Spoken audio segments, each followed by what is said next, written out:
Yeah. Yeah.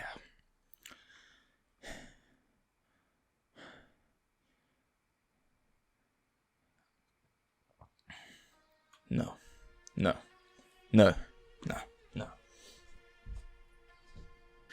This is a question I have not really wanted to answer for a long time because I feel like I'm kind of biased when it comes to VAR. Biased in the respect that I fucking hate it. I can't stand VAR. I never wanted it in the first place. I still don't want it, and it works terribly. And everybody kind of knows it. Now, not everybody is going to have exactly the same kinds of opinions, but that is why I'm here. So I am going to basically be explaining 3 points as to why VAR doesn't work. And before I continue, I will state that this isn't really backed up by too many facts or statistics. This is basically a plain up version of me just explaining my opinion and why I feel it doesn't work. And in that regard, if you disagree, agree, whatever, definitely let me know in the comments below what you think about it. But without further ado, let's crack on.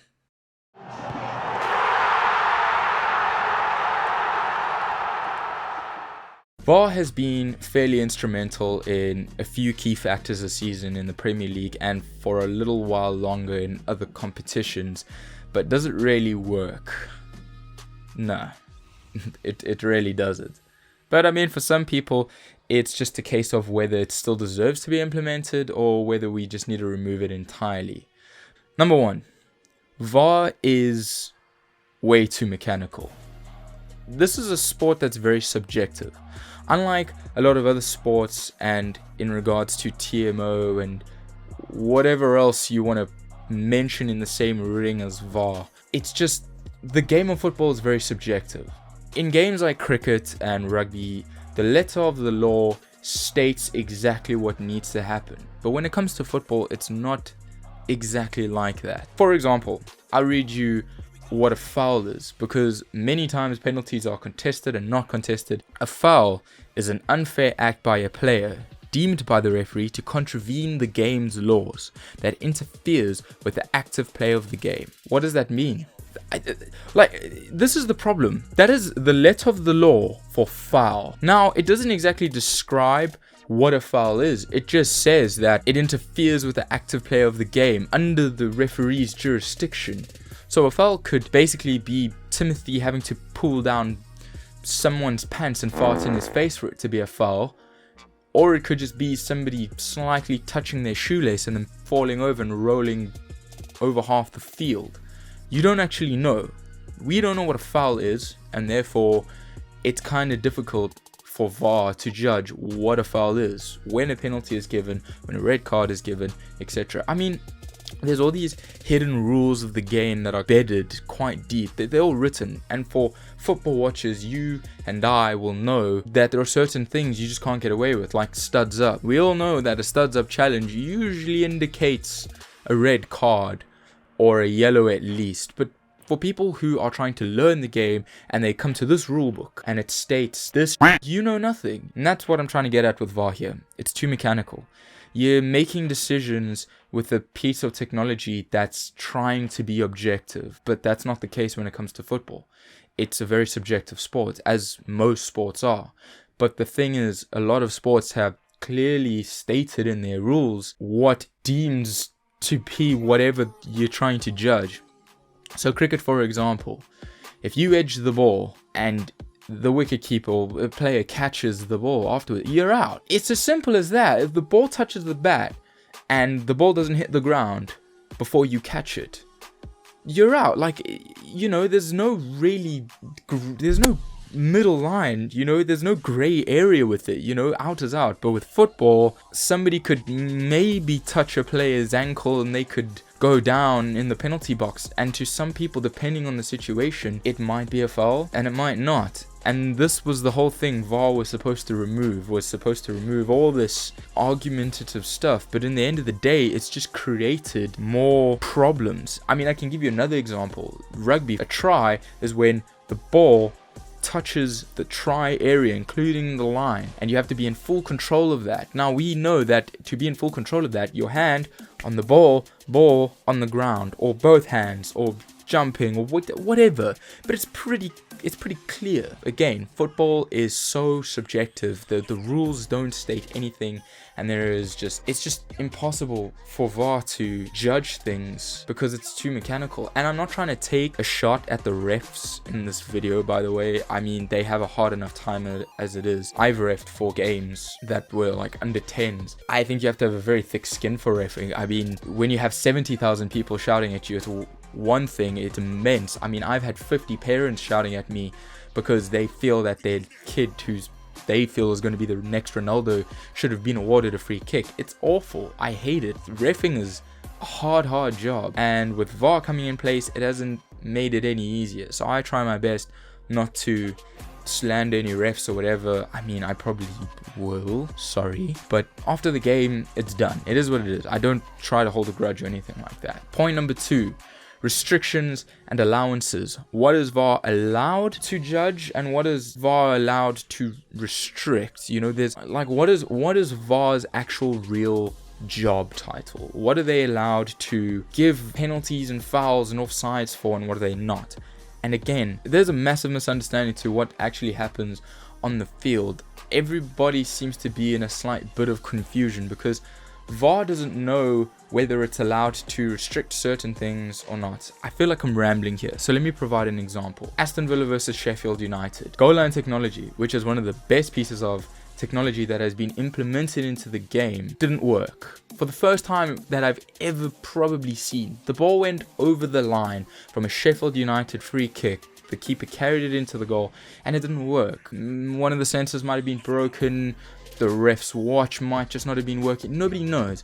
But it was almost like a once in 1,000 time sort of a thing to happen. So every goldfish's dog and their sister and basically every single person on the face of planet Earth could see the ball went over the line. It's not like the player was blocking the camera or anything. The ball went over the line. We all know it. By the way, Villa avoided relegation by 1 point.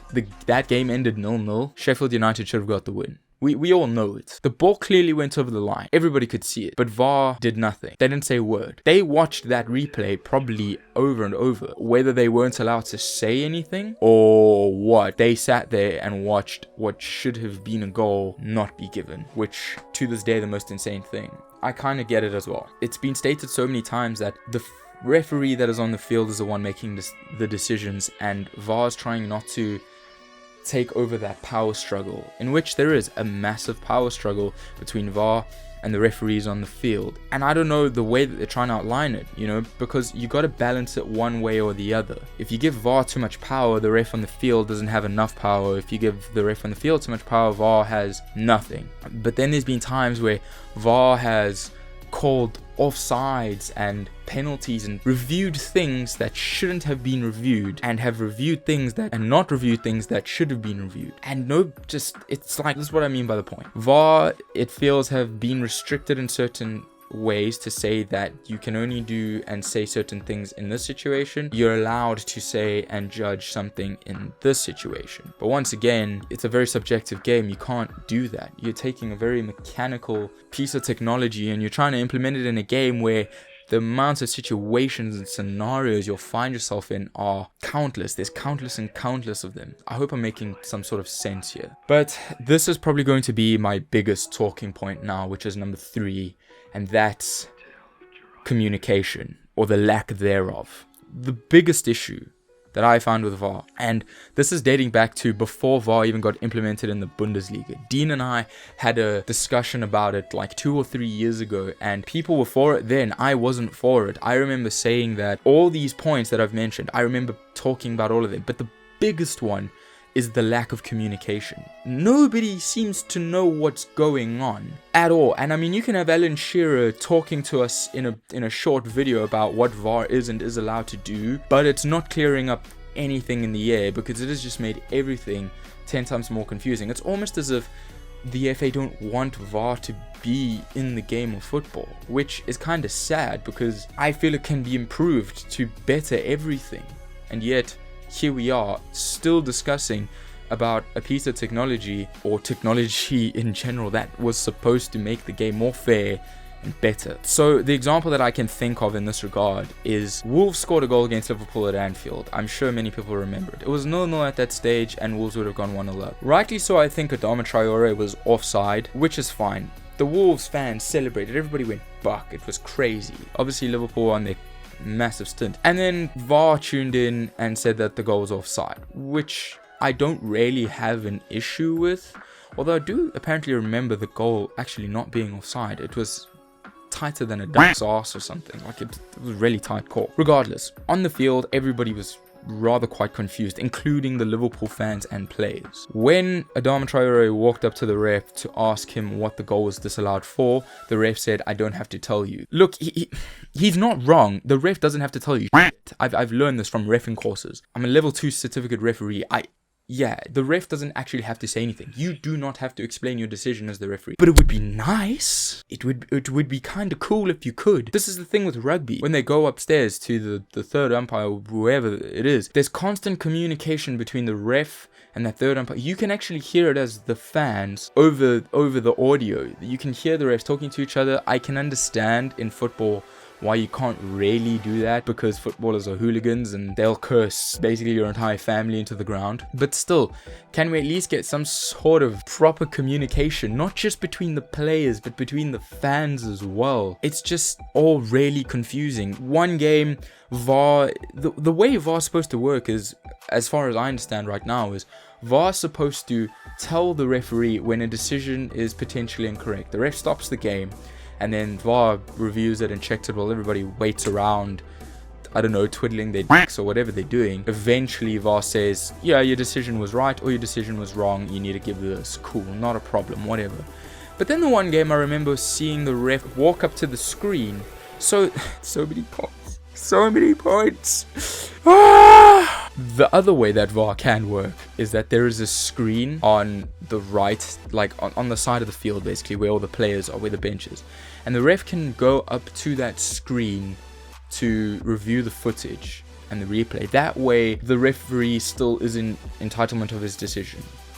So there's two different ways to do VAR, which already is confusing. So there's no one set way that VAR works, or at least in the Premier League, it's supposed to work the first way. But in the Champions League, it works a certain way. However, I swear to God, in the Premier League, in the one game, the ref actually went up to the screen on the side. What must have been in the FA Cup or something. And the ref actually went up to the screen on the side and reviewed the footage. And everyone was kind of like, what? Is this the way we're doing it now? Or what's actually going on here? It would be nice if we could all be in the loop a little bit more. Again, it's not the ref's fault. It's just they're just there to do the job, and VAR referees are just there to do the job. Football is a very subjective game, even more so because the rules are very ambiguous and not very explanatory at all. And yeah, that's really it. That's my gripe with VAR. That is why I cannot stand VAR. I probably would like to see it removed entirely if it doesn't at least have some sort of improvement. I can see it improving, but it's just very confusing. To be fair, VAR does get it right every now and then, and they do make the right decisions. So sometimes it is a good thing, but the bad is kind of outweighing the good at the moment, and it's just a mess. It's an absolute mess. Yeah, I really do hope for the future of football that this does get sorted out in one way or another. It would be kind of nice just to have something, you know, that would improve this goddamn awful piece of technology that was supposed to stop people arguing, yet here we are 1 year later, 2-3 years later, and we're still complaining about VAR. It's ridiculous. Absolutely ridiculous. Guys, thank you so much for watching. I really do appreciate it. Please like and subscribe if you did enjoy the video, but more than anything, give a comment below. Like I said, let me know what you guys think of VAR, if you think it works, what could be improved. But more importantly, would you guys get rid of VAR altogether or not? Also, I do stream on Twitch every single Tuesday, sometimes Sundays or Mondays as well, depending. Definitely do pop by, join in, ask some questions, let me know what you think about VAR directly. We have a lot of fun there, so yeah. Sweet guys, enjoy. Fick Fufu on. So before he outtalks us, Resin, vote XG. Yeah. Just vote blue, and then if this is wrong, I'm sorry. GG. Like, it's a 50-50 shot that I got, but I feel like it's machine. Oh my god. Please, please, please, please, please, please, GG's. GG. Always Who towards was the the other fucking monster? end game. Always Definitely towards the Bread, fucking huh? end game. Oh yeah, it was Bread. bread.